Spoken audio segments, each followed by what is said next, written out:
દ્વારકાતીતમાં સૌ ભક્તોનું સ્વાગત છે. સૌને જય દ્વારકાધીશ. આજે તો મિની બ્લોગ બનાવવાની ઈચ્છા થઈ તો ગોમતી ઘાટના જ્યાં દ્વારકાતીતમાં હજારો ભક્તો સ્નાન કરે છે અને પ્રભુ દ્વારકાધીશની કૃપા પ્રાપ્ત કરે છે. અહીંથી શિખરનો સુંદર દ્રશ્ય, બાવનગઢની ધજાજીના સુંદર દર્શન થઈ રહ્યા છે.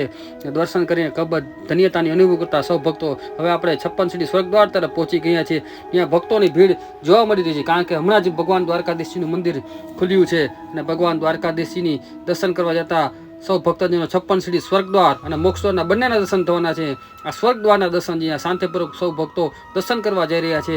કૃષ્ણ મંદિર જગતગુરુ અને સૌ ભક્તો તુલાદાન અન્નદાનનું કાર્ય કરી અને પુણ્યનું ભાતું બાંધી રહ્યા છે. તો હવે જઈ રહ્યા છે મોક્ષદ્વાર તરફ. આ મોક્ષદ્વારના દ્રશ્ય છે જ્યાં આમનાથી સામાન ઘર છે. સૌ ભક્તોને માટે ચંપલ અને સામાનની રાખવાની પણ વ્યવસ્થા રાખેલી છે અને દ્વારકાધીશજીને અહીંથી સુંદર દર્શન થઈ રહ્યા છે. કૃષ્ણ મંદિર જગતગુરુનો નાદ થઈ રહ્યો છે, કારણ કે હવે મોક્ષદ્વાર તરફ આવી ગયા છે. સૌ ભક્તો શાંતિપૂર્વક દર્શન કરવા જઈ રહ્યા છે. કૃષ્ણ મંદિર જગતગુરુ મોક્ષદ્વારના આ દ્વારકાધીશજી જગત મંદિરના દર્શન છે અને સૌ દર્શન કરીને ધન્યતાની અનુભૂતિ કરીએ. તો હવે આપણે જઈ રહ્યા છીએ પ્રભુ દ્વારકાધીશજી રાજા ધીરાજના દર્શન કરવા.